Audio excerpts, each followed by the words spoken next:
प्यारे बच्चों, आज के इस सत्र में आपका स्वागत है।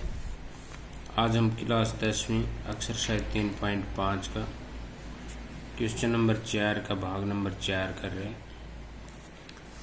एक राजमार्ग पर दो स्थान ए और बी 100 किलोमीटर की दूरी पर है। एक कार ए से तथा दूसरी कार बी से एक ही समय चलना प्रारंभ करती हैं।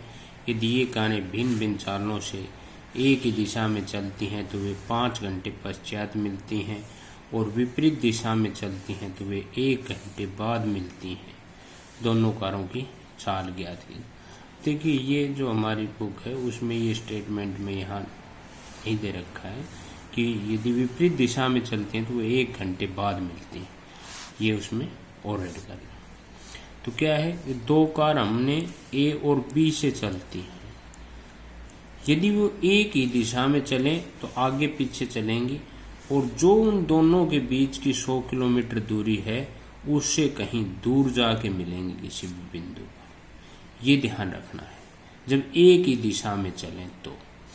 यानी कहने का मतलब ये है कि उन दोनों कारों के द्वारा तय दूरी का अंतर है, वहां जाके मिलेंगी।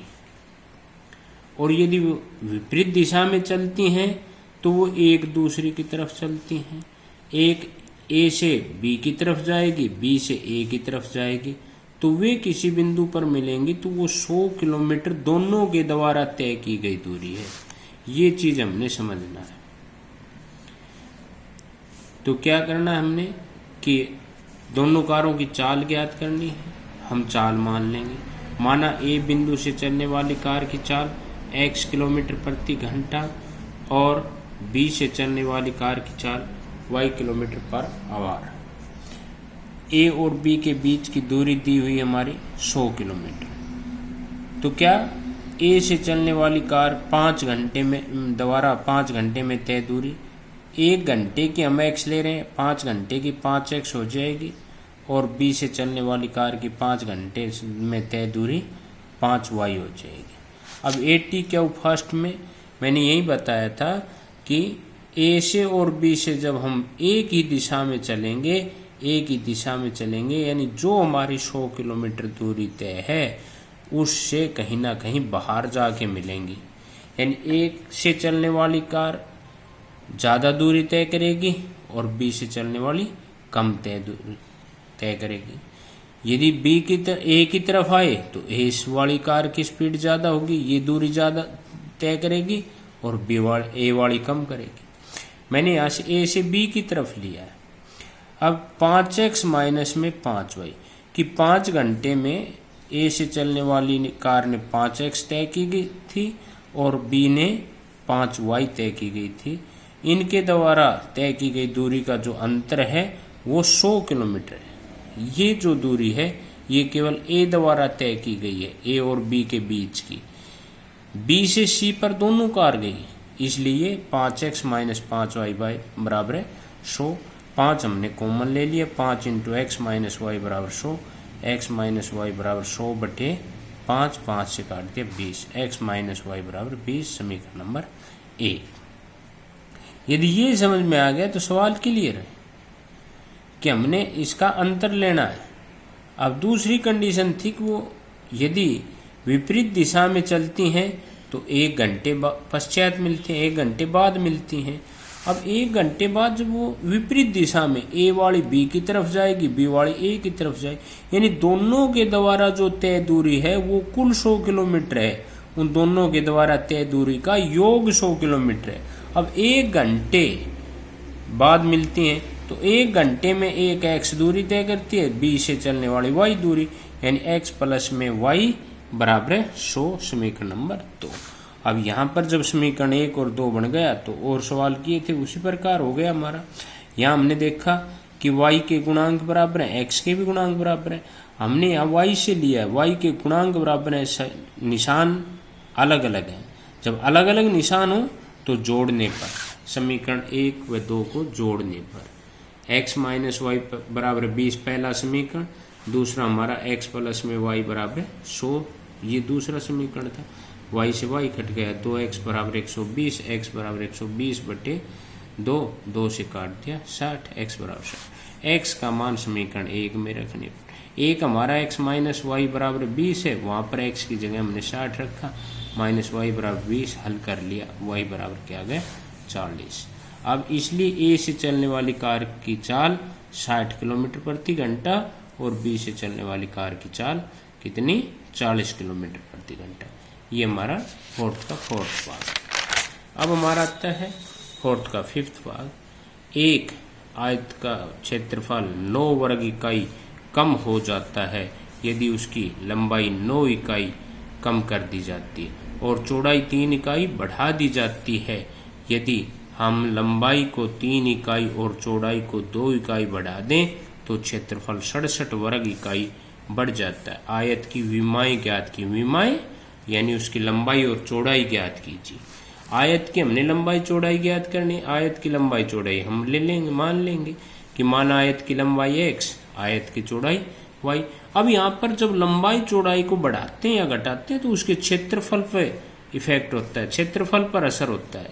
अब क्षेत्रफल क्या होगा हमारा लंबाई गुणा में चौड़ाई, क्योंकि आयत है, आयत का क्षेत्रफल लंबाई गुणा चौड़ाई x गुणा y, एक्स वाई वर्ग इकाई।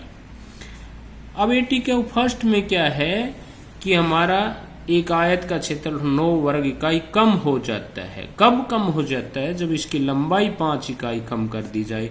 लंबाई x थी, x में 5 कम कर दिया, चौड़ाई 5 इकाई ये क्या है, और चौड़ाई 3 इकाई बढ़ा दी जाती है। चौड़ाई हमारी y थी, y में 3 बढ़ा दी।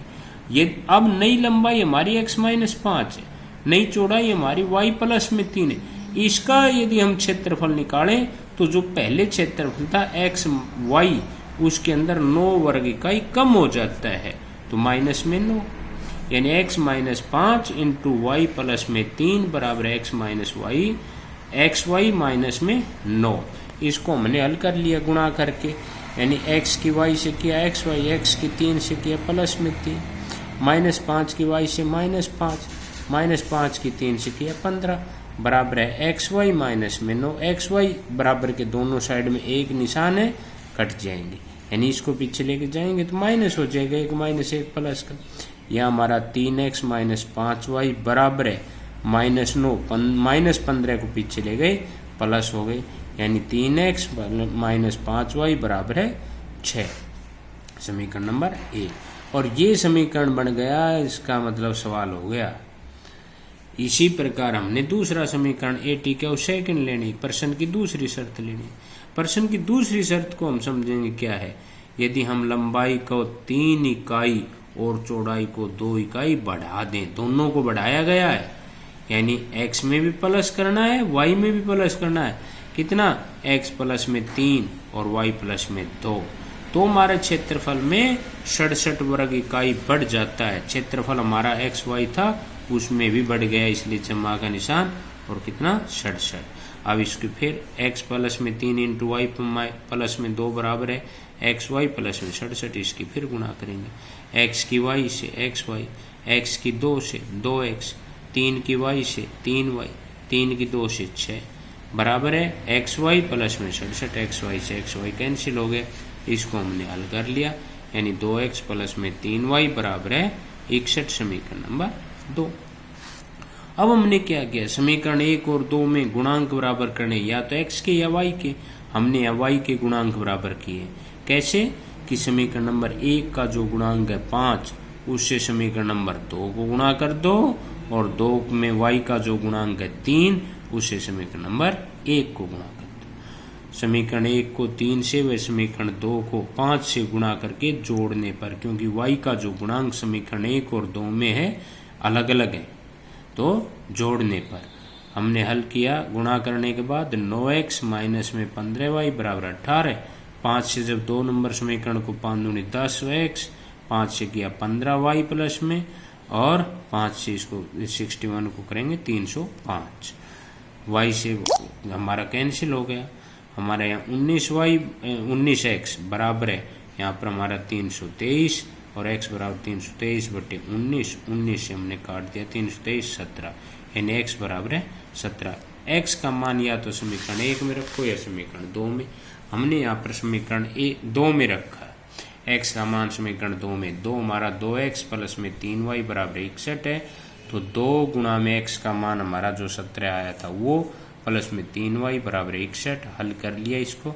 34 प्लस 3y बराबर 61, 3y बराबर 61, ये 34 पीछे जाके माइनस का, और 3y बराबर है 27, y बराबर 27/3 से हमने काट दिया 27 को 9, y बराबर 9। अतः जो हमारी आयत का लंबाई है वो 17 इकाई और आयत की चौड़ाई 9 इकाई है। ये हमारा क्वेश्चन पूरा।